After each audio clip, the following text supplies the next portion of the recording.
And now, the moment you've all been waiting for. Preview of Jayden Daniels' first NFL football game. All right, let's get into it, Logan.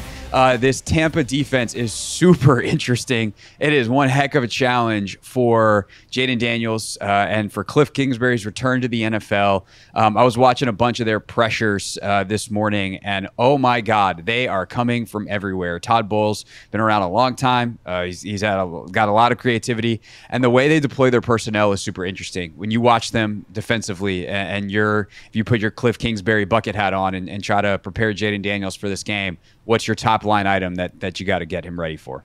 Yeah, I think it's just understanding who Todd Bowles is, and again, like, it's really interesting because you're coming off, this preseason, offseason where you haven't really showed anything, and one of the things about Todd Bowles, at least in reputation, I think it shows up on film too, to be fair, is that he does like to game plan his pressures. So he's gonna understand kind of how you call your slides, and what I mean by slide is, like, if we're in a four-man front, like, where's the center going? And then if the center's going left, like, and I bring a third rusher to the right, like, does the back pick him up? Or do we have a tight end? Or is there a hot answer? And so he does a really good job, kind of like Wink Martindale. Again, the volume's not quite as high as Wink Martindale, but they do a good job of scheming up pressures and bringing different patterns. So each week you're kind of like, what are we going to see? Like, what's going to happen? And I think that can be really, really challenging. And so especially for a young player, because it's not only the pattern of the blitz, but it's also who is not blitzing. So, like, there was a couple, I forget what game I was watching, maybe Minnesota was the first game last year.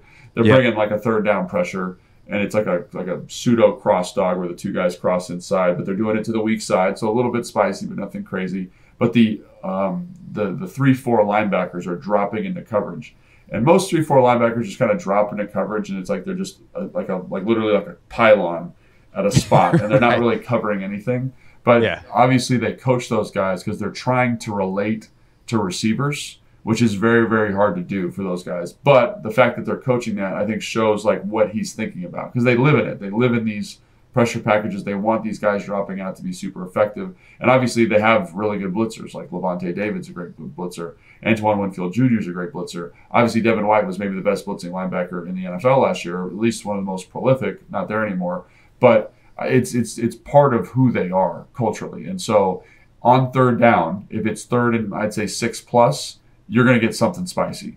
And so if you're Jayden Daniels, like, understand that. Understand who the opponent is. Understand, if you can, like, where the rotation is as best as possible, and try to understand where your best matchup is. It's going to be harder. Like, one of the things he did such a great job in the preseason of is identifying, hey, it's man coverage. I like this man matchup. Let me hit it there. Or it's zone. Let me work the zone side.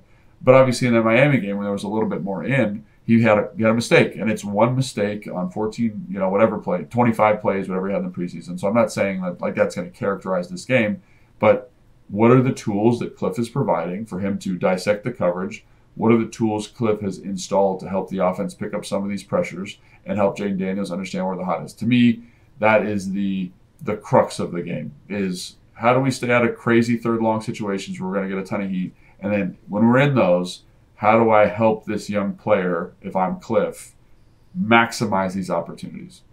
Yeah, I think watching their pressures was so fascinating because they make it I won't say they make it impossible to identify the known rushers, but they move them around more than maybe any defense I've ever watched. And like what happens a lot of times for 3-4 base teams, which they are, is, okay, now we're in nickel, now we're just going to go 4 down. That's how the Commanders used to play it back when they were in 3-4 back in the day with like Kerrigan and Preston Smith. Is like the second they went to nickel, they just became a 4 down front, and it was like a 4-2-5 situation, right?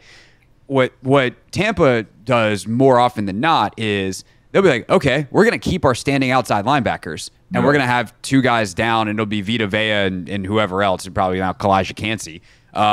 Those will be our 2 down guys, and then we're going to keep standing linebackers. And, oh, by the way, here's this, or like, rush ends, right, edges, but they're standing.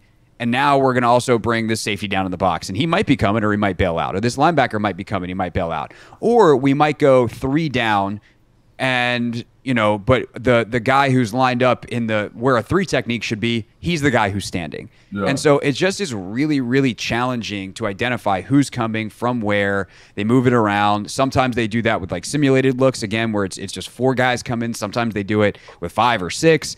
and it's fairly unpredictable. They'll rush on first down. They'll rush on second. Like I literally sorted their pressures on NFL Pro, and it was like I just scrolled down the list of plays to see what the down and distances were. Yeah. The amount of times they blitz on 1st and 10 is crazy. They do blitz. I was going to say, so they blitz a lot on 3rd down, but they do bring a lot of like run stopping pressures on 1st down. Like that showed up a lot, and I was a little surprised by that because it's like that doesn't you always think of blitzing on 3rd down. But what I was talking to somebody, and they were like, the number one thing that Todd Bowles is trying to do is stop the run. And so, if you feel like you can't do it with your front, which is tough, it's tough to stop the runs in the NFL if you don't have movement in the front. Like I'm going to bring pressure. So I was a little surprised watching that last year because again, you think about Vita Vea, like, Levante David, like those guys are, beasts in the interior of the defense, but they're 4 eyes. So like they're kind of more like defensive, like nose guard type bodies, but they line up over the tackles in a 3-down spacing. So you got someone over the center, you got someone over the tackles. Their four techniques are Kalijah Kancey, who's like 280 pounds, and Logan Hall, who is a skinny guy. He's like he's like 290 pounds, but he's like 6'7". And they are a little bit more dynamic athletically. And they kind of remind me of like Philadelphia when we used to play them in 2000, I want to say like 11 to 14. They played a 3-down front, but they had all these kind of smaller bodies and they would move them around a ton. And it made it really hard to create combinations. And I think you see a little bit of that, maybe not that influence, but that kind of stylistically where, hey, I'm Logan Hall on the backside of a run, the guard pulls, I'm going to shoot the gap, which a 4-eye never does. It's almost like they're playing like a 3 technique. So I think from a personnel standpoint, that blitzing on 1st down to me makes a little bit more sense because I want Kalijah Kancey on the move because he is rattlesnake quick, man. He is insane out there. So, and then again, Logan Hall moves around pretty well. They're not maybe the best 4 eyes I've ever seen play, but they are more playmakers than you would expect. And you couple that with Vita Vea and his power on the interior, like, it's a pretty formidable group. And if you think about it, like Vita Vea is a 1st-round pick. Kalijah Kancey is a 1st-round pick. Logan Hall is a 1st-round pick. The off rush end, number 9 for them, is a 1st-round pick. Like, go down the list. Yaya Diaby is a 4th-round pick. Like, they have a ton invested in their front. Feels very similar to kind of Washington when, Montez and Chase and Duran were all here. Because like they've got some juice up there. And so that's really the thing that drives the defense, in my opinion. Some people might say the safeties, but I think it makes a lot of sense that he's bringing this type of pressure on 1st down because it lets those guys move around a little bit and be a little bit more dynamic.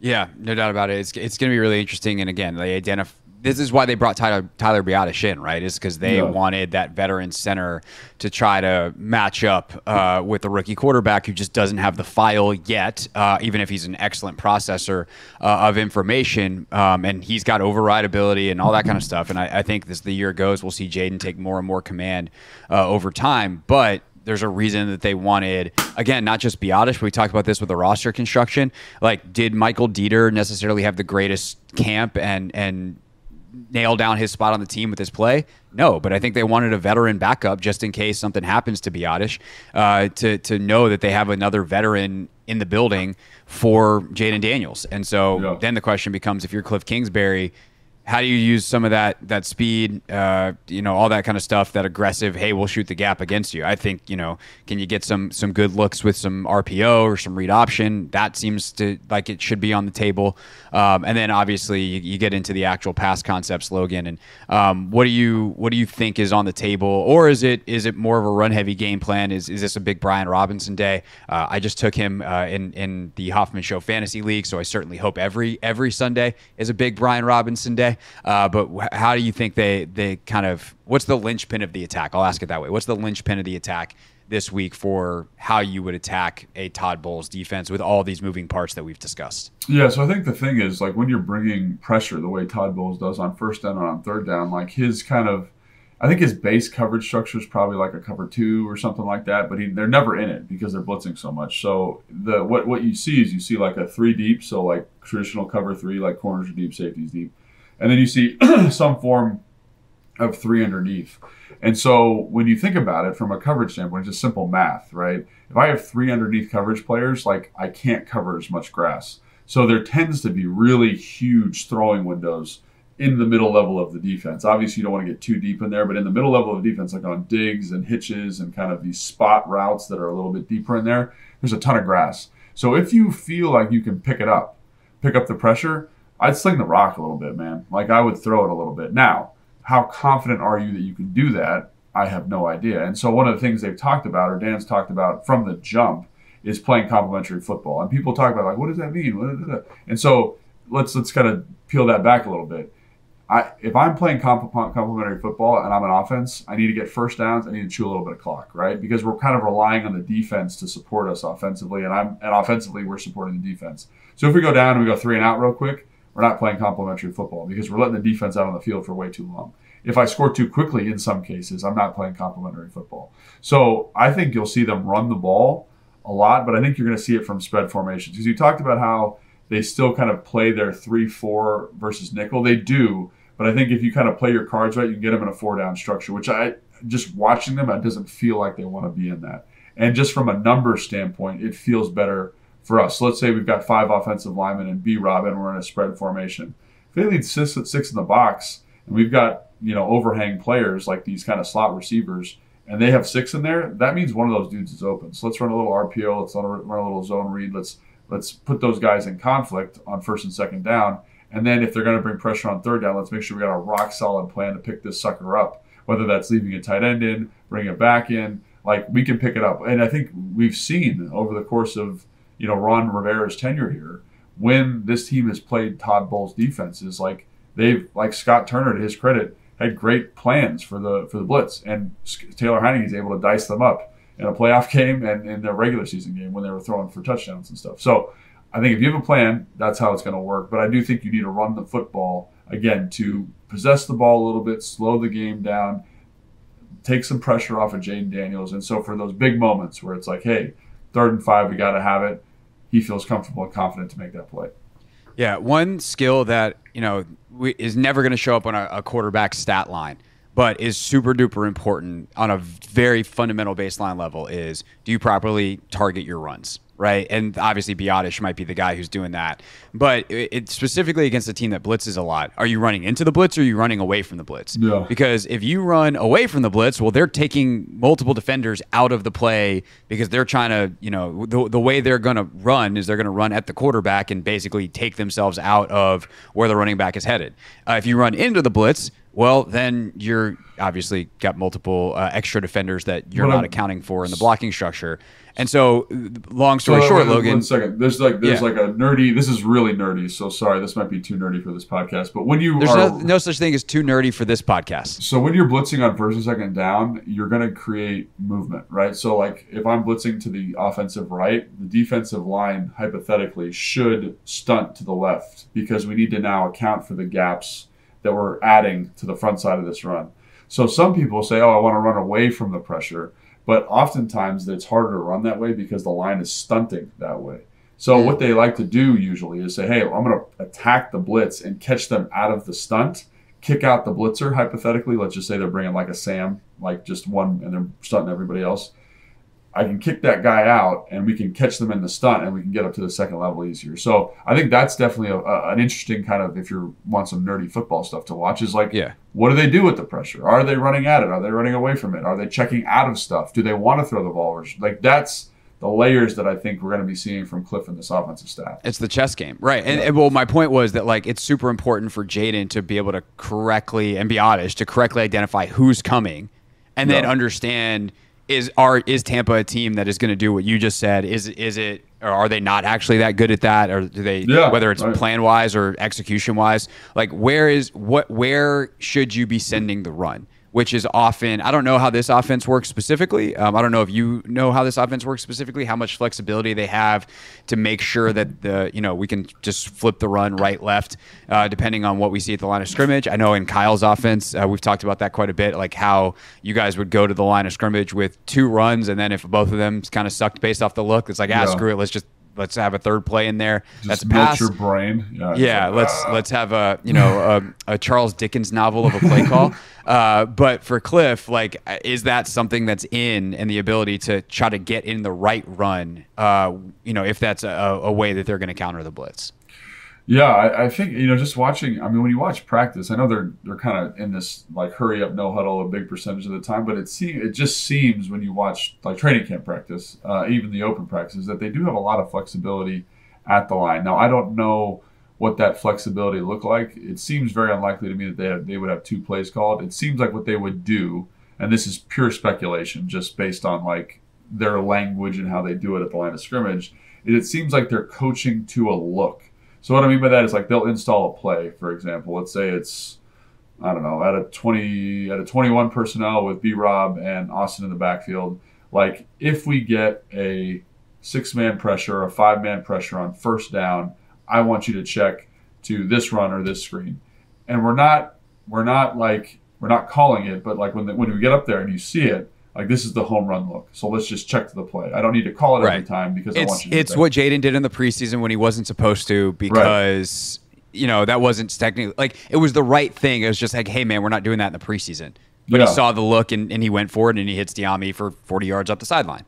Or it's like I think another great example is the Sam Hartman in the third quarter of that same game when they get 0 and they run speed option. Like that's a great call. I know they did not have speed option. It wasn't like stick and speed option. No, it was like, oh, this is 0. I can call speed option if I want. You know what I'm saying? Like it's not like it's not structured the same way Kyle is, where it's like here's 5 plays that we're all calling in the huddle. You got to remember them and we're going to check to them. It's like no. It's like if we get the home run, if we get the look we're looking for, check to this and we're going to run it. So I think that's kind of where I would say that to your point, the Jayden Daniels like awareness of what is happening is going to be super important. And I think that could be challenging this week because we haven't seen any of those looks on film. Because like we just talked about, there are certain core tenets that Todd Bowles is going to abide by.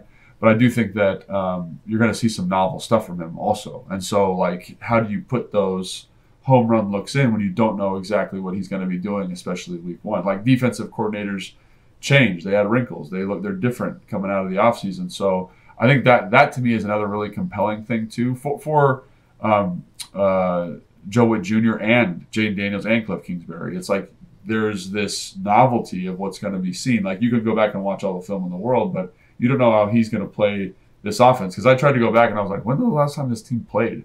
And I couldn't figure it out because you're like, was Todd Bowles there? Actually, Bruce Arians was the coach. Like, you know what I'm saying? So It gets a little bit dicey, but I do think that to me is going to be really interesting. Is how they get into those check looks, if you will. Yeah. Counterpoint, way to simplify a defense, tempo. And that is something that this team uses. So I think that's going to be an interesting part of the chess match as well, is how does the tempo, because that is one thing we talk about, like the principles of a coordinator, right? There's certain stuff that Todd Bowles is going to change. I doubt that how Todd Bowles reacts, if he has certain things he's been doing for a decade to 3-by-1 or, to tempo, like we're defaulting to this call. Like tempo is a great equalizer to simplify a defense. And so I do wonder how much Kliff is going to rely on that because, again, with the complementary football element, tempo can run counter to that. You go fast and it doesn't work. Well, now you've gone 3 and out quickly, and that's Dan Quinn is going to be like, all right, we probably should huddle up and slow things down a little bit. So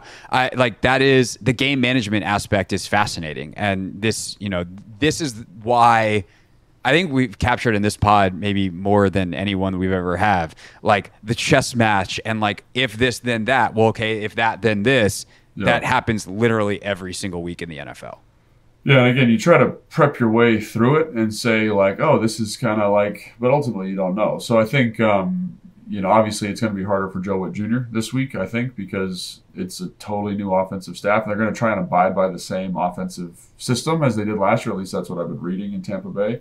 But it's going to be new, and then Jayden Daniels, it's going to be new. And, like, what does Todd Bowles do? Like, maybe it's like, hey, we're not going to blitz you at all. And we've put all these blitz-beating concepts in, and so then our offense gets really tight. Or maybe the tempo, maybe they check to something in tempo that we're not expecting, and then our tempo stuff doesn't look good. Like, there's teams that say, oh, you're going to go tempo? Let's go 0.